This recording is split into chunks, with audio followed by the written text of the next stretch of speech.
You're wanting to.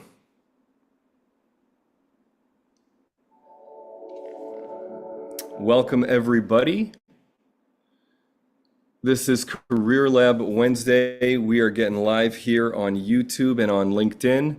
And welcome. Checking in here. I actually see somebody joining that I think is maybe not wanting to join until 1 o'clock. Thanks, Jane. Welcome, everybody. We are live on YouTube and on LinkedIn. Welcome, Rachel. Good to have you here. Hey. Am I in the wrong meeting? I thought I had just you. In 1 hour. My bad. I apologize. In 1 hour, yeah. You're welcome to stick around if you want. Otherwise, I'll see you soon. I'll see you soon. Thank you. Bye-bye. Okay, you got it. Talk to you in a bit. Bye. Cool.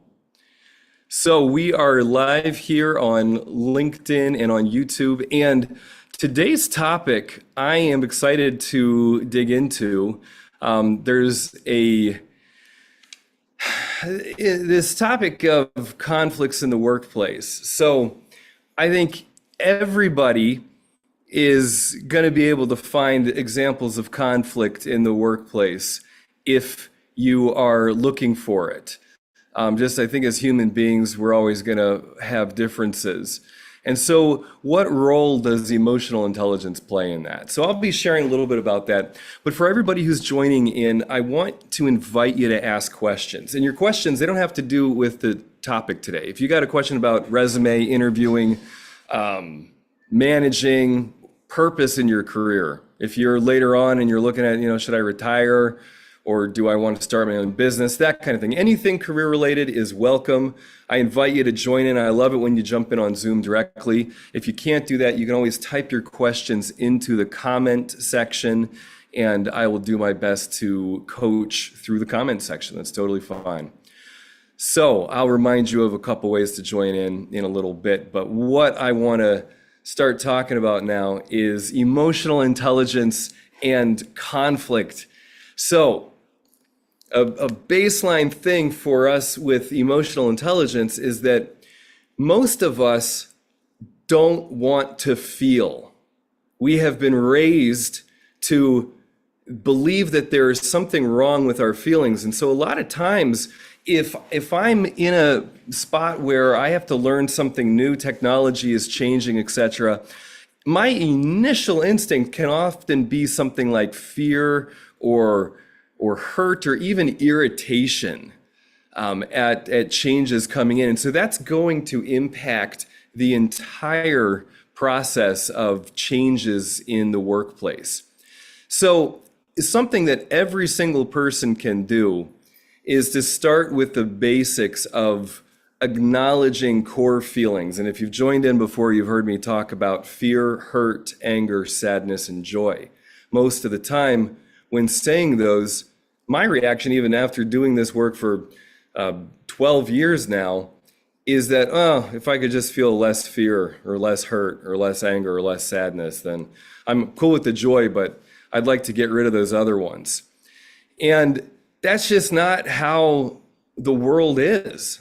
And that's just not how feelings are. There's valuable data in the fear. There's valuable data in the hurt.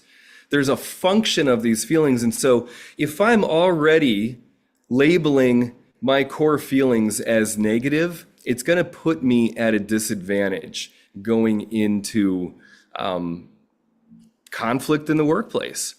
So that's kind of a ground thing. And I think that piece of looking at emotions differently, looking at my emotions differently, and allowing myself to be with those emotions more and assuming that I am unconsciously trying to not feel stuff, if I can just assume that and start to look for what are the ways that I'm avoiding these core feelings, I might start to be able to see more possibilities. So that's one piece of context, but I want to share something else here today that is incredibly useful in looking at conflict.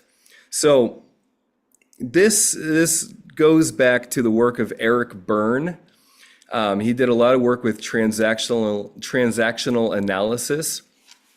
And a student of his kind of synthesized it more and came up with something called the drama triangle. So the drama triangle is victim, persecutor, and rescuer.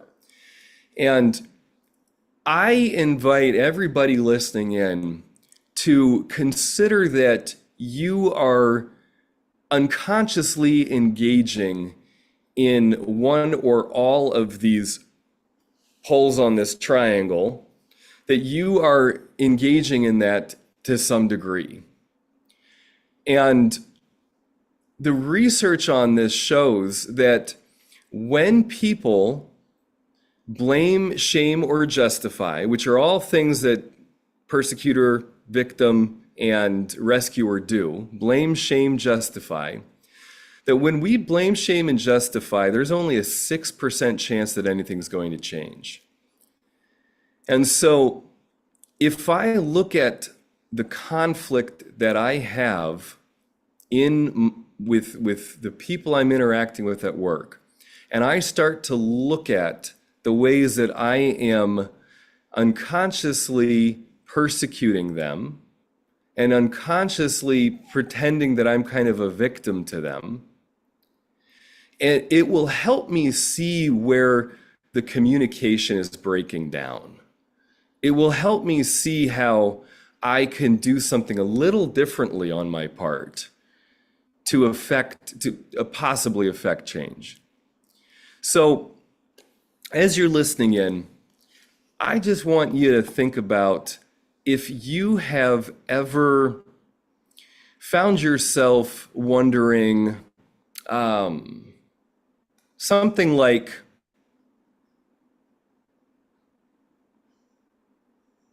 what if you found yourself thinking like, I don't have enough time?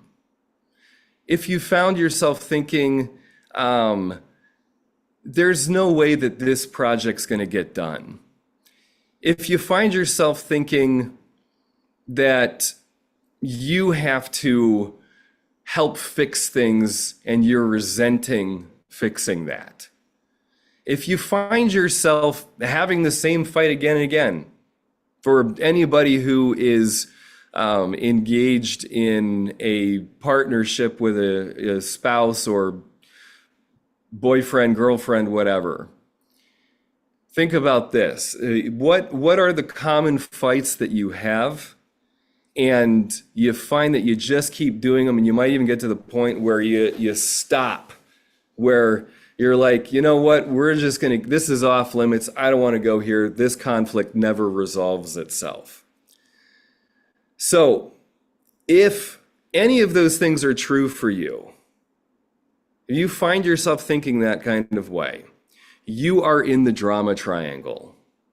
You are acting as a persecutor, victim, rescuer. One of those three, probably all of them. So again, if you find yourself thinking, I'm having the same fight over and over again, there's conflicts I just don't know how to resolve. If it's like, you know what, I can't affect change here, I can't do something that I think is important. I see these issues at work, but no, I can't do anything about it. Well, you're in the drama triangle. So let's talk a little bit more about how this plays out. So somebody I was working with, they had a new boss, and the new boss came in and, was less than graceful, made a lot of mistakes. And that person then became they were very hurt by this. They felt betrayed. And in some ways, there was good reason for it. But they weren't acknowledging that they felt hurt. Where they were at was frustrated. And so they just kept pointing out all the ways that their new boss was wrong. All the ways that their new boss was making mistakes. And again, it's not that they're 100% wrong, but it became the whole game for them was I'm right, they're wrong. And this is a very educated person, probably has higher intelligence than I do. And again, they're not wrong about what they're saying, but it's not the whole picture. And so as they moved into that, I'm a victim to my new boss. Well, that opens them up to be quite a persecutor, and they don't even see it. And they're out of touch with their hurt, and they're even out of touch with their fear until they get put on plan. And they have to change something or face some serious consequences. And so as they're looking at this drama triangle, they start to see, you know what? Yeah, I was even trying to rescue myself by not doing some of what I was asked to do. Wow. I was even trying to rescue people around me, people who, peers of mine, as a way of sort of pointing out that this person was wrong. Oh my gosh. And it's kind of a hard thing to look at because none of us want to see this kind of thing about ourselves, but it's true. And so as they're doing that, this is part of why these emotional intelligence skills of being in touch with feelings, allowing myself to be with the discomfort of what's happening. And then also looking at, okay, where am I at in the drama triangle? How am I unconsciously blaming, shaming, and justifying? By doing this, they're able to see the ways that they were going above and beyond in their persecution, and that now they're looking at, okay, I got to dig myself out of this hole, so I'm going to have to eat crow for a while. I'm going to have to just suck it up and kind of be wrong about stuff. And as I reestablish trust in this relationship, then I will be able to go about helping my boss work through some of their mistakes. And I'll be able to help them understand ways that they could do a better job without me proving them wrong. Because when I'm doing that, it just doesn't get through to them. Immediately, I'm triggering their defenses. And so there's a way that every single person can take ownership and take responsibility in how they're communicating in their interactions. And it's so easy for me to just go to blaming other people or assuming that I'm kind of helpless or doing extra work if I'm a rescuer and kind of just keeping the system that's not really working going. So, great. We're getting some questions coming in here. Reminder for everybody who's joining in, you're welcome to ask any questions. You don't have to ask questions about emotional intelligence and conflict. That's just something I'll be talking about as we are rolling live here. So we got a question about, I need career advice on relocation. I also need advice for complex work conflicts. Okay. Well, I just shared some about conflicts at work. I'm going to need a little more input from you to be able to answer that probably in a helpful way for you. In terms of relocation, if you are you relocating within the company? Are you moving to a completely new company? Are you looking to move from the area where you're at, geographically? It really depends on what you're wanting to develop in your career. So, if you're in a spot where you've got training and there's not really the need for what you do where you're at, you're probably going to have to move somewhere else. What I would recommend on the advice part of that, though, is most of what you're going to want to do when you're in transition is have a lot of conversations, network a lot, reach out and talk. Too often we think we have to have a perfect plan and we're going to get everything lined up and then we'll be able to act and it's just going to work. That's a fantasy. Most of the time, this is like for anybody with a small business, it's like you can come up with a great plan, but once you're trying to implement it, if it's not working with the marketplace, if people don't care, it's not going to matter. And how are you going to find out what matters to people and how you can have a meaningful impact? Mostly through relationship and conversations. So there's a job opportunity, but I'm not sure if it's the right move for my career long term. There's also a personal factor in wanting a change of environment. I'll just throw it out there. I don't really know your situation, but as if you're in America, we're young.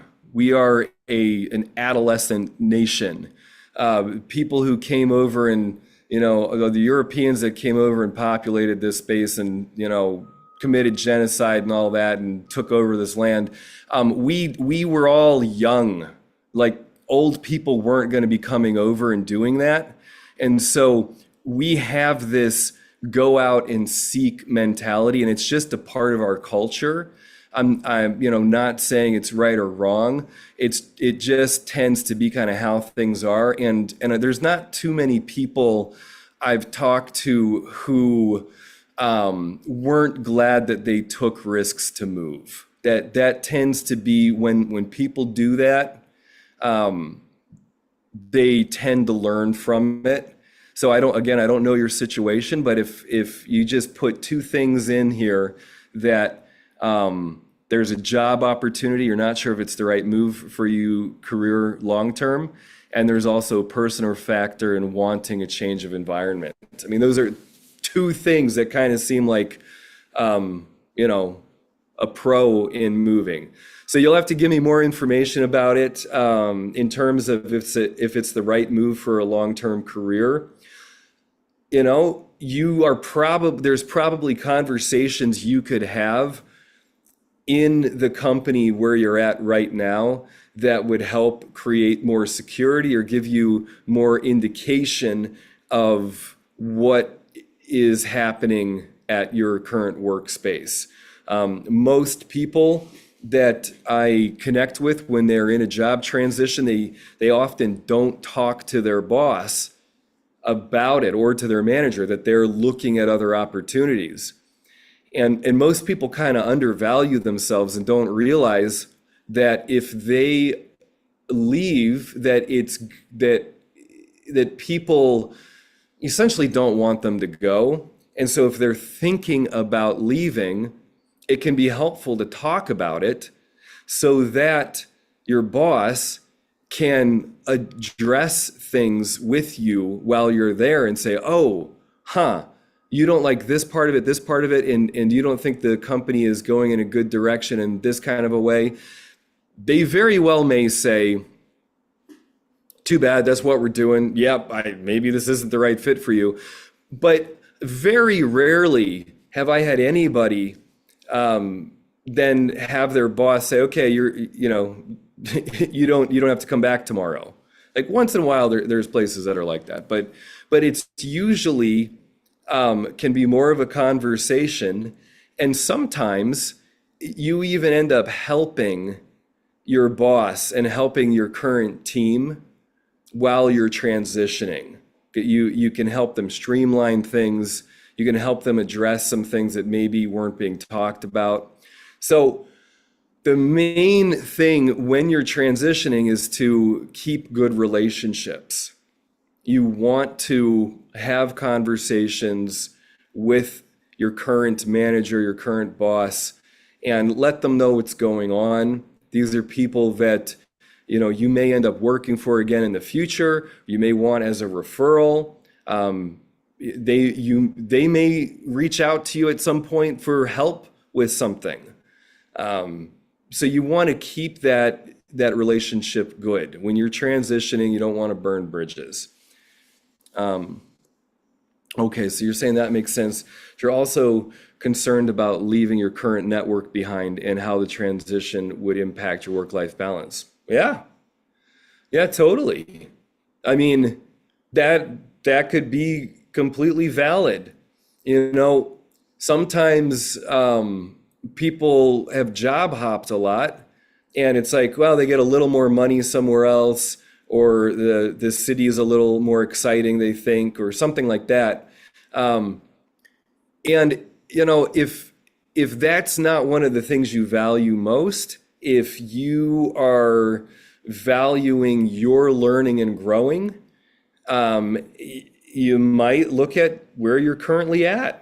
And if that's a really strong network that you don't want to leave behind. You know, so what I invite you, these are some great questions. And I think a good question for you to be asking yourself is, what are some of the moment to moment conversations that you might be avoiding at your current workplace?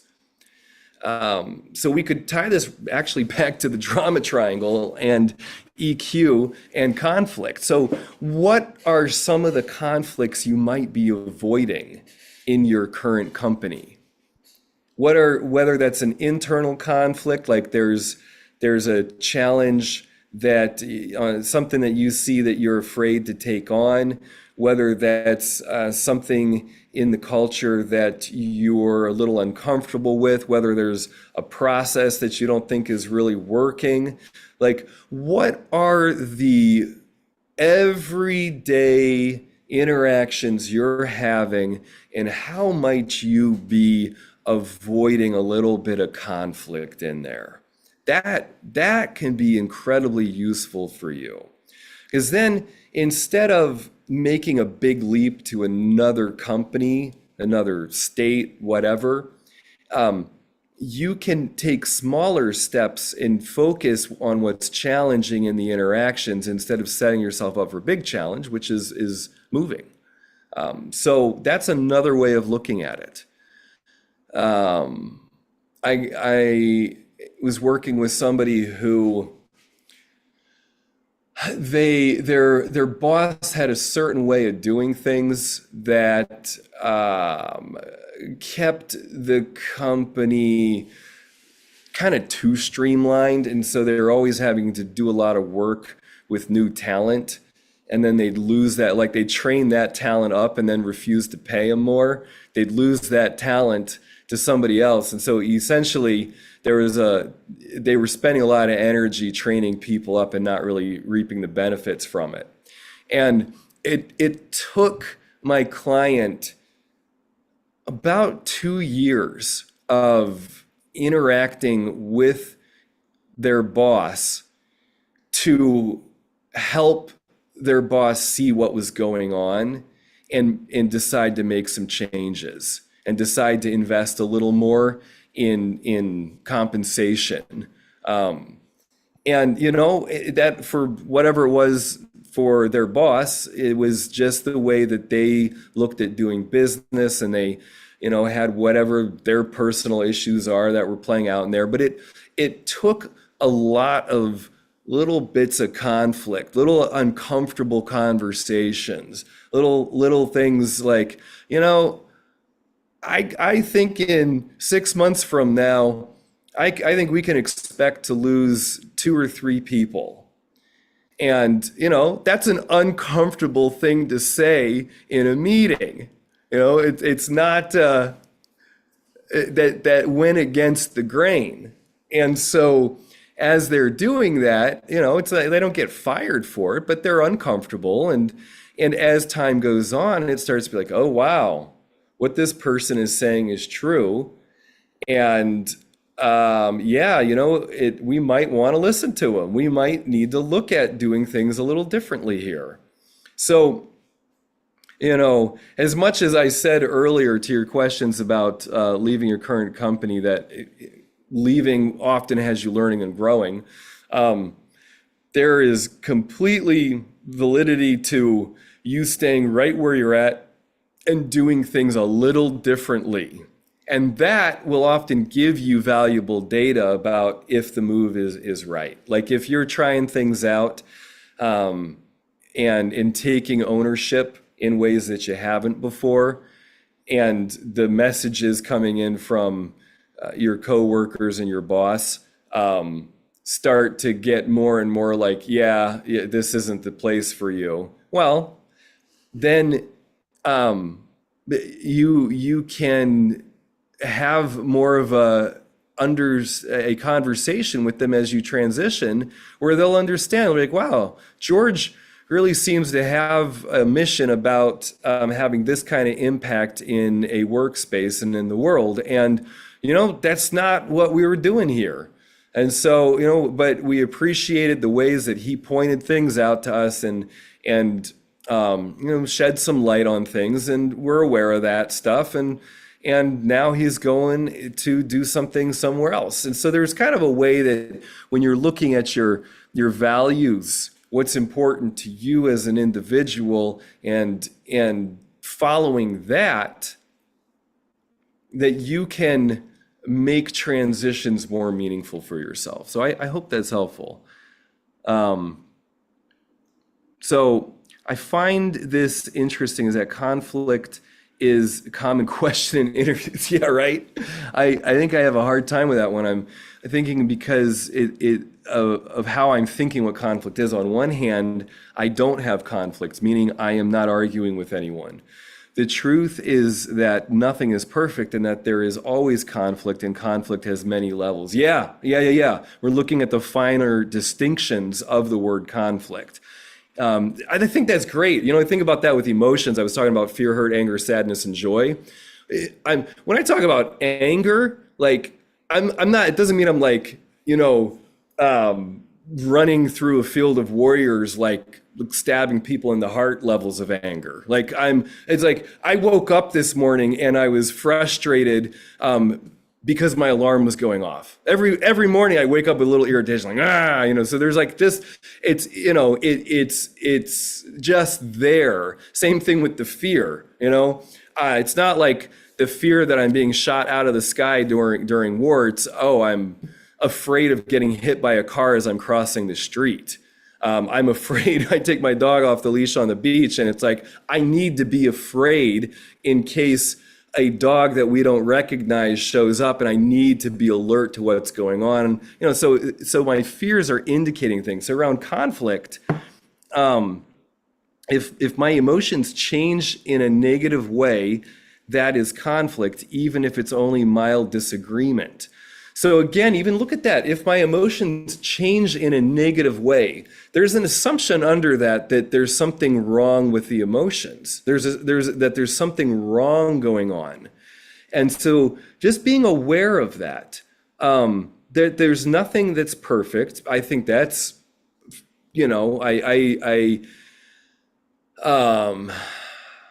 perfection can be such a mistake.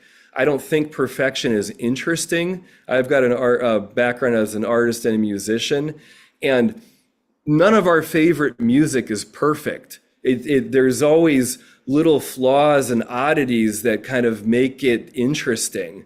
Look at that. And so, perfection is probably a myth. And if my emotions change, go ahead. I find that question interesting from the interviewer. I need to be aware that I don't need to explain some major disagreement I had with someone. What they're looking for there is, what is your response to conflict? It can even be mild conflict. And that comes back to the word you mentioned a moment ago, which is awareness. And when you are aware, how do you address that and deal with that and interact with this other individual you're having any level of conflict with? So the answer to that question doesn't have to be some major story about some major conflict. It can be a minor conflict. Keep the story gentle and easy. The important outcome is how you addressed it, how you address conflict in general. And what is your awareness really is the foundation of addressing conflict. Yeah, totally. That's, so you could give several examples on an interview of if somebody had, tell me about a time you dealt with conflict. You could share about something minor, as in the work meetings, people weren't speaking up. And so, there was this discomfort going on, and we were kind of ineffective. And so I chose to speak up sooner, and then I just chose to start like calling on people and saying, Mike, what do you think? And, so we could have super, moment to moment examples of it. And then we could have, if there's a big thing, if there was a big piece of conflict that happened and something that you're proud of how you handled, like there was a big misunderstanding, and I got everybody together and we, looked at what the issues were and looked at where the breakdowns were. And, I shared how I was upset about things, and that seemed to invite other people to share their upsets. And, at the end of the day, it seemed like a lot of people kind of wanted acknowledgement and wanted to be seen that they had done their best. And, I kind of helped facilitate that. And then we were able to look more objectively at what we needed to do going forward. And so there can be all kinds of ways. I love what you're saying about that. All the different levels of conflict are all fair game. Oh, George and I disagreed on the best method for solving this problem at work. Oh, how'd you address that? Oh, George and I, how do we find this solution we both agreed upon and end up being on the same page? How did you get there? That's the story you need to tell. But the problem is, it doesn't matter. It's your solution to having this conflict and this issue that matters in that interview situation, seemingly. That sounds great. Thank you. Thank you. Yeah. And cool. And I'm seeing somebody who was just chatting in that, okay, great. You're going to try some of these suggestions while looking to the next job opportunity. Great. Yeah. And in terms of, as we're talking about conflict, that internal conflict of should I stay or should I go? What's out there? And as I allow myself to be with the discomfort of the conflict inside of myself, I will get more insight into what's meaningful to me. I can do a better value assessment of what I want to do going forward. So, another suggestion to the person who's asking about this job transition is make a list. Make a list of the pros and the cons, and ask yourself what's most important to you. And you might try some things, and it's about quality of life. So one of the things I have for myself is I live life as an adventure. Adventure is important to me. Now, adventure doesn't have to just be traveling to a remote place on the planet and going camping, though I like doing that. That's fun.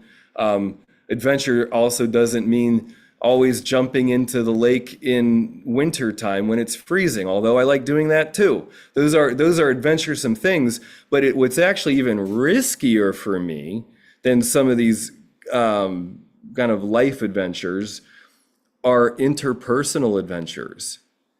Is asking for something from my wife I'm afraid to ask for. Is sharing something vulnerably with a family member. Those are actually more challenging for me.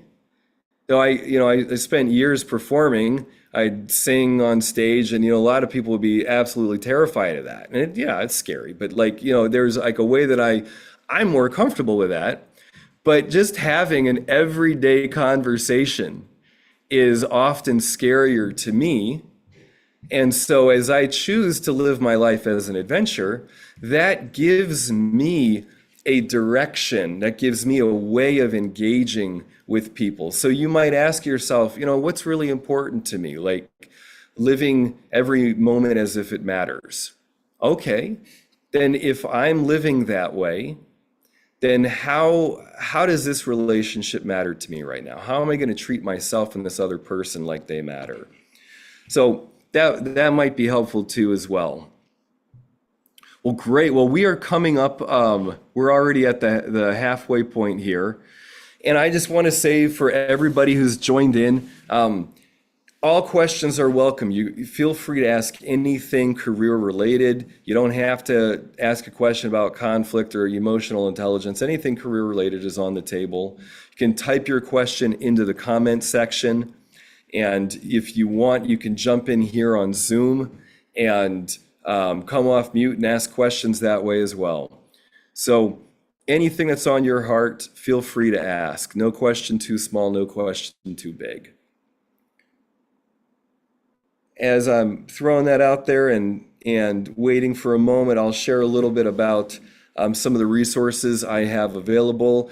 If you want to find your personality style in a super quick, digestible way, there's lots of great personality assessments out there, but I have one available, no cost, use it, watch a little video on it. You can find that on the link that I'm throwing in there. Thank you, Jane. And the main focus of that personality assessment is to help you recognize other personality styles and giving you some little tricks to learn those other personality style languages so that you can be more understood by other people. So that is something that I offer. You're welcome to check that out. And if you are here in Chicago, another thing that you can do if you so choose is join me as I go into the lake. So the water is getting increasingly cold, and I'm taking people in there on Saturday and Sunday mornings doing the breath work and going in. We've got a spot right by the lake, so if it's like really horrible weather, we can do that inside. And so if that's something that you're interested in, I love it, and so I love sharing it with people. That's something for you to check out as well. And then I've got lots of other programs. Oh, cool. Yes, we'd love to have you. We'd love to have you. It's a fantastic thing. Even the water is cold enough now that the benefits are there. Like I feel it when I go in now. So you'll have to come. Not this weekend. I'm doing a speaking event this weekend, so I'm not in town. But next weekend, be a good time to come in. So yeah, take a look at that. And then I also offer courses, group coaching courses in emotional intelligence. And those they're really invitation only. I usually need to do a few sessions with somebody and kind of get you up to speed because they're pretty intense. They're very experiential. So there's not a lot of education in it. You're just applying things. I call it the emotional intelligence gym. You're in a group of people where everybody has a different exercise where you're leaning into your zone of proximal development. So just outside your comfort zone, you're stretching interpersonally. Yep, and that's the EQ accelerator. So those are a few things to check out. And I'm not seeing any more questions coming in. I will be back in a bit. I want to just say, Keith or anybody else who's listening in, is there anything I can support you with before I log off today? That was great. Thank you very much for everything. I appreciate you and appreciate this 30 minutes. This has been great. Yeah, you bet. Thank you so much for joining in and for your contribution. I appreciate it. Cool. And I hope to see you in the lake soon. Check it out. You'll see the contact info there. I have all of them open already, so we're good to go. Awesome. All right. Cool. Thanks, George, and have a great day. I appreciate you.